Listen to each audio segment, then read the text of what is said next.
नमस्कार। इसके पहले हमने जाना कि सॉलिड प्रोपेलर रॉकेट कैसे काम करता है। उसके पहले हमने जाना कि लिक्विड इंजन कैसे काम करता है।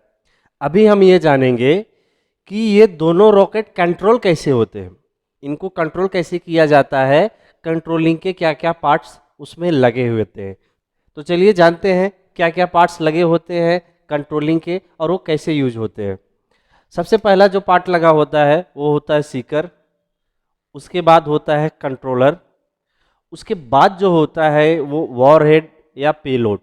ये दो पार्ट होते हैं जो कि ये रॉकेट को पूरा कंट्रोल करते हैं। हम पहले समझते हैं कि सीकर क्या होता है और सीकर का क्या काम होता है। सीकर जो होता है ये सबसे ऊपर लगाया जाता है। ये ऊपर इसलिए लगाया जाता है क्योंकि इसका जो काम होता है वे नेविगेशन का काम होता है, और उस जगह को जिस जगह से पहले डिसाइड किया गया है उस जगह पे पहुंचने के लिए इस पे जो रास्ता मालूम करता है वो सीकर काम करता है कि किस वे से जाना है, किस रास्ते से जाना है। वो जो सारा सिस्टम होता है वो सीकर के पास होता है, वो सीकर में लगाया जाता है। तो इस सारे पार्ट को हम सीकर बोलते हैं। यहाँ पे वो हर एक चीज़ पार्ट लगा होता है जो नेविगेशन संबंधित होता है या फिर जो ग्राउंड से संपर्क किया जाता है वो सारी चीज़ें यहाँ फिट की जाती है। कौन से वे से जाएगा, कौन से रास्ते से जाएगा, ठीक है, कितनी दूरी तक जाएगा, ये सारी चीज़ें यहाँ फिट की जाती हैं। और ग्राउंड से भी जो मैसेज आता है वो यही रिसीव करता है, सीकर ही रिसीव करता है। इसके अंदरूनी जो भी पार्ट होते हैं वो यहीं से कनेक्ट होते हैं, सीकर से कनेक्ट होते हैं, और सीकर को कंट्रोल करने का काम कंट्रोलर करता है। इस भाग में एक कंट्रोलर लगाया जाता है, ऑटो कंट्रोलर, जो कि ये पूरे रॉकेट को कंट्रोल करता है। यहाँ पे लगा सीकर में लगा हुआ नेविगेशन को कंट्रोल कौन करता है? कंट्रोलर। सीकर में फिट किया हुआ पहले से टारगेट को कौन कंट्रोल करता है? कंट्रोलर।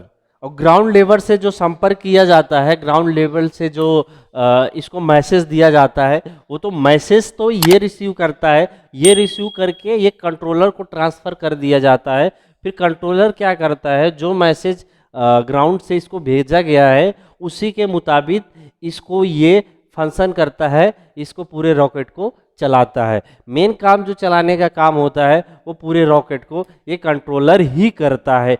ठीक है, ये कैसे जाना है, किधर जाना है, ये तो रास्ता दिखा, ये आँख है, ये इसका एक तरह से बोलते हैं आँख है, और ये दिमाग है। ये पूरे रॉकेट का ये दिमाग है और ये आँख है। ठीक है, ये आँख है, ये दिमाग है, सिंपल साधारण भाषा में समझने के लिए। उसके बाद जो उपयोग होता है वो पेलोड होता है या वारहेड होता है।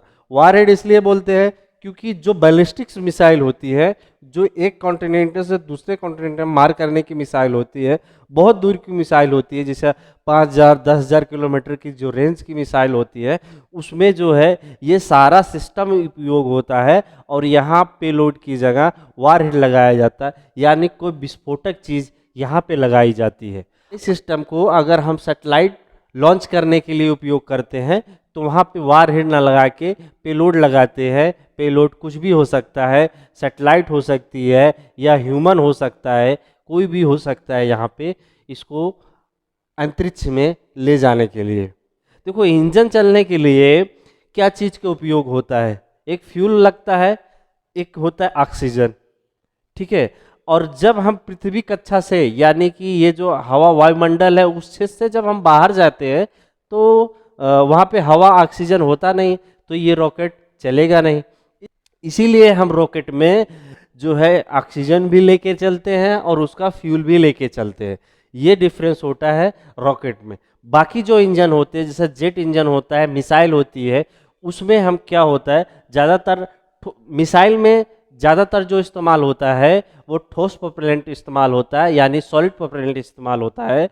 और जो रॉकेट होते हैं उसमें ज़्यादातर लिक्विड प्रोपेलेंट इस्तेमाल होता है, क्योंकि वो लंबी दूरी तक जाता है और इसमें ऑक्सीजन वगैरह सब साथ में लेके चलते हैं। ये इसको कहीं अलग से कुछ लेने की ज़रूरत नहीं पड़ती है।